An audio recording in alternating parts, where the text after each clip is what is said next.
Hi guys, next వచ్చేసి వెల్లుండి తీర్థం అంటే సీతమ్మ వారు సాక్షాత్తు శ్రీరామునితో వనవాసానికి బయలుదేరినప్పుడు సీతమ్మ వారికి దాహం వేస్తుందనమాట. ఆ దాహం వేసే టైంలో సీతమ్మ వారు రాముల వారిని అయ్యవారిని అడుగుతుందనమాట, నాకు దాహం వేస్తుందంటే చుట్టూ సముద్రం ఉంది అని ఆలోచించి అతని బాణం తీసుకొని ఒక యారో తీసుకొని అక్కడ షూట్ చేయగానే మొత్తం సముద్రమే అక్కడ షూట్ చేయగానే బావిలో వాటర్ అయితే అక్కడ భూమిలో నుంచి సముద్రంలో నుంచి మంచి వాటర్ వస్తుంది, స్వీట్ వాటర్ అనమాట. స్వీట్ వాటర్ అయితే వస్తుంది. మీకు ముందు పోగా ఆ అయితే బావి అయితే కనిపిస్తుంది. ఈ వెల్లుండి తీర్థం వచ్చేసి అక్కడ పొద్దున్న ఎర్లీ మార్నింగ్ 6 నుంచి ఓపెన్ ఉంటుంది, మధ్యలో క్లోజ్ చేస్తారు, మళ్ళీ ఈవినింగ్ 4 o'clock ఓపెన్ చేస్తారు, మళ్ళీ 8 వరకు ఉంటుంది. ఇది వచ్చేసి రామేశ్వరం నుంచి 6 kilometers దూరంలో అయితే ఉంది.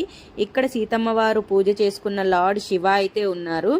శివ పక్కనే బీచ్ వెల్లుండి తీర్థానికి పక్కనే శివలింగం అయితే ఉంది. మేము వెళ్ళేసరికి అభిషేకాలు అవి జరుగుతున్నాయి. ప్లస్ ఇది చుట్టూ అంతా సముద్రం ఉన్న అంత స్వీట్ వాటర్ ఎలా వస్తుందో తెలీదు, చాలా స్వీట్గా ఉంది. ఇక్కడ జాస్మిన్ చెట్లు చాలా ఉంటాయంట చుట్టుపక్కల. ఇది వచ్చేసి fishing, coastal area, sunrise, sunset చాలా బాగుంటాయి. చూసారా అసలు మనం ఏం చూడాలనుకున్నా కూడా అంత బాగుంటుందన్నమాట కళ్ళతో చూస్తూ ఉంటే. ఈ చిన్న బావిలోనే వాటర్ అయితే వస్తుంది. ఏదైతే సీతమ్మ వారు దాహం తీర్చుకున్నారో ఆ దాహం తీర్చుకున్న వాటర్ చాలామంది ఇంటికి కూడా తీసుకెళ్తున్నారు బాబును. మేమైతే అక్కడ వాటర్ తాగేసి వచ్చాము. చాలామందికి తెలియక ఇలా వాటర్లో వాటర్ తలపైన జల్లుకుంటున్నారు. అందుకే మనం ఒక ప్లేస్కి వెళ్తున్నామంటే ఆ ప్లేస్ గురించి తెలుసుకుని వెళ్తే ఇంకా బాగా ఎక్స్ప్లోర్ చేయగలము అనే నా పాయింట్ ఆఫ్ వ్యూ.